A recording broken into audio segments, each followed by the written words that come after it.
standing here with tonight's 5th place finisher in the Super Stock race, Brandon Feeney. Brandon, how are you, man? Tired. I'm pretty wore out driving the mini stock tonight and the 50 lapper and the Super Stock tonight. Did probably one of the fastest driver changes I've ever done. But for having 2 cars that are not ready, I think I did okay tonight. You're absolutely right. You just did a 50 lapper in the mini stock. So in total, feature racing, you ran well over 100 laps between practice and feature. How tired are you after all that racing tonight?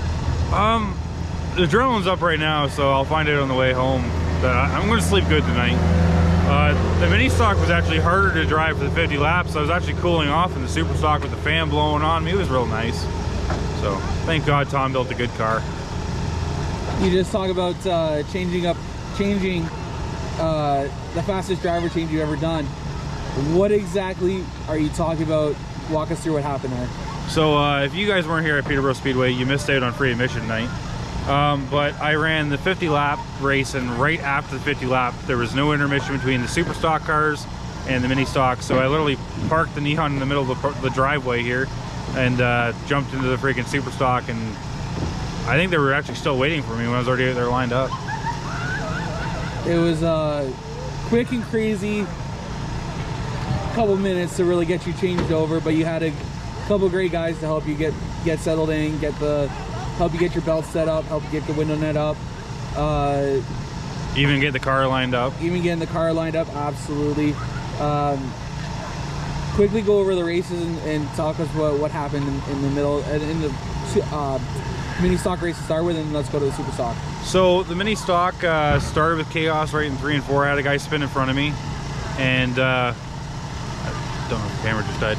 But yeah, I had a guy spin in front of me. We missed it, but we got a little bit of rear end damage as we were all checking up to avoid. That car's on really old tires. I bit my time. I only brought it here to run with Kevin Strutt for his last race. He's known as the Dodge guy around here. So I had a Dodge. I could not bring it.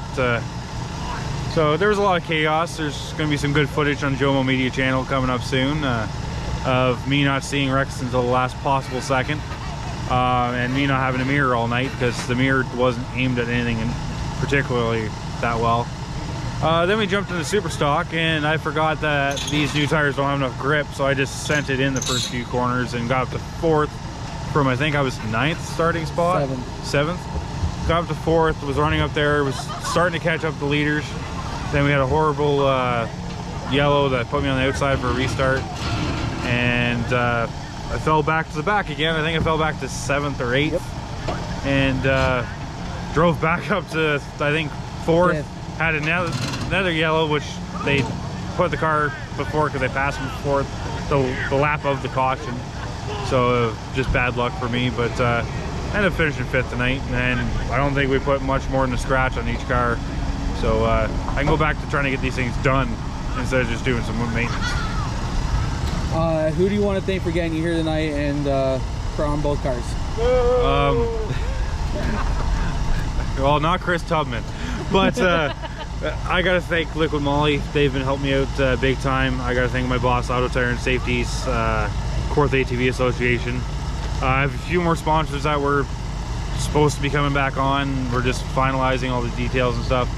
I gotta thank Jomo Media. You know, you helped out a lot tonight. You weren't just a pretty face behind the camera.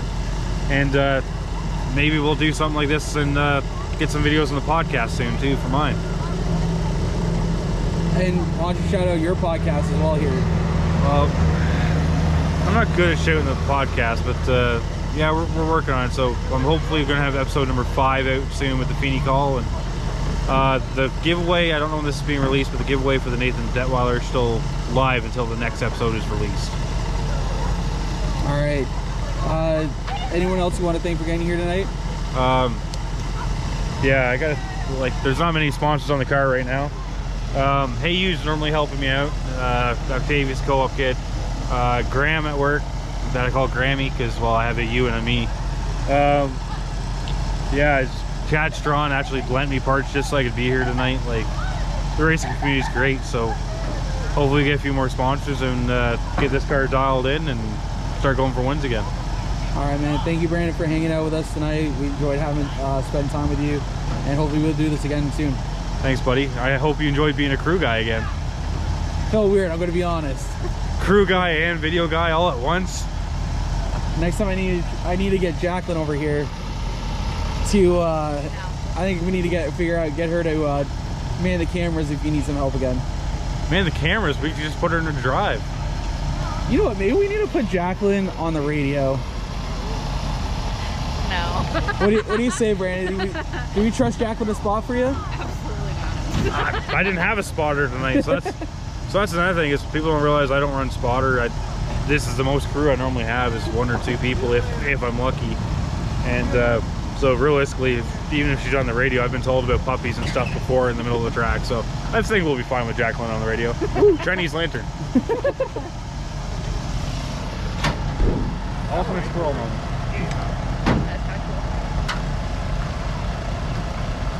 That's a beautiful way to end the night. Absolutely.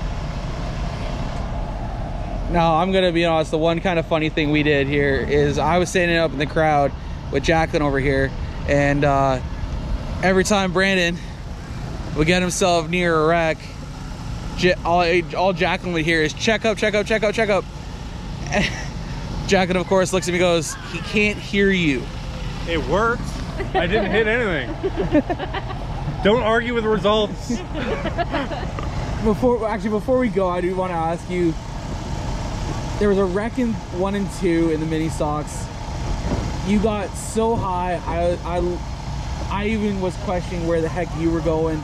How much of a gap was there between you and the car to get up and around them to get past the accident that was happening in 1 and 2? The neon plus 2 inches. I was contemplating going up on the wall. Oh boy. But we didn't. Car's in one piece, so.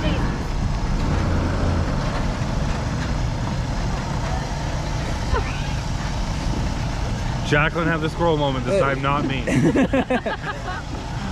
backing off and was Oh boy. Well, Brandon, like I said, thank you so much for hanging out with us, and you know, it was great being a crew member for you. And like I said, hopefully we'll do this again. Maybe we'll do it on a different scale. Well, yeah, you got to come back down because those track brownies ain't gonna last you forever. No, they aren't. And there's gonna be a few more cheap nights that are like $4 admission for the rest of the year. I think it's like once a month. We're gonna come into the pits. Are you kidding me? I know, but we gotta have more fans come out. We gotta pack this place. That's absolutely correct. We're gonna shout out Mom, Dad, and Amy. Exactly.